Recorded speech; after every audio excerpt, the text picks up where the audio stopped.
There is a growing field of candidates looking to take on longtime D.C. Delegate Eleanor Holmes Norton. The 88-year-old has given mixed signals on whether or not she'd run again, but even her one-time campaign manager, former DNC Chair Donna Brazile, recently said in an op-ed she thinks it's time for her to step aside. So one of the candidates seeking that seat is Gordon Chaffin. He's up late with me tonight here on the Final Five. Great to see you. Thanks for coming in tonight. Thanks for having me. Real appreciate it. So let's talk about this. First of all, who are you? Hi. Yes. So my name's Gordon Chaffin. I'm the dog walker running for Congress. Yeah, let's talk about that. Yeah. So I started a business seeing an opportunity as people started returning to work, and that's been lucrative in the working class way. I'm hustling, and I believe we need leadership in Congress that understands how tough it is to just make ends meet as everything becomes less affordable.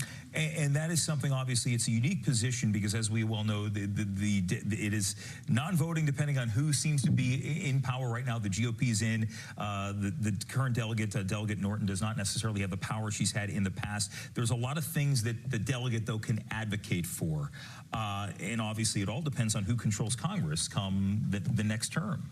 Yeah, I think the position allows you to make of it what you want. And the current delegate has done a lot of wonderful things, but I have not seen the energy from them just being in the community. My job takes me all across the district, rain or shine, and that has given me perspective on what's happening, and we need a delegate who is in the community like that. And I think a lot of people in D.C., a lot of longtime D.C. residents will tell you that she has been a fighter, especially when it comes to the issue of statehood. And statehood has never gone as far as it has until the last couple of Congresses, where it did pass the House and just didn't make it through the Senate here. A lot of people are saying, though, this is about, it's not necessarily a youth movement, but an idea to find fresh blood to get into politics. Are you feeling that's lacking here? We need a new generation of leaders. And something that I bring to the table, the reason I'm going to all this trouble, it's a very difficult process, I'm learning, is we need people who have vivid connections to how tough it is to make ends meet right now. And if we look at the best leaders in our history, D.C. and nationally, it's people who know those experiences that they have to change, and not people who talk in the abstract. Something else you're involved in, and this is how I know who you are, is with the Metropolitan Branch Trail, and something that is it's a really good reminder of how D.C. has evolved and how it's adapted through time. And you have this great connection from the heart of D.C. all the way up to Maryland here. So you are involved in the community out there. I mean, talk about some of your involvement with the trail. Yeah, so the Metropolitan Branch Trail, like you said, it's an urban rail trail, as they call them. I got involved because there wasn't a nonprofit that supported it.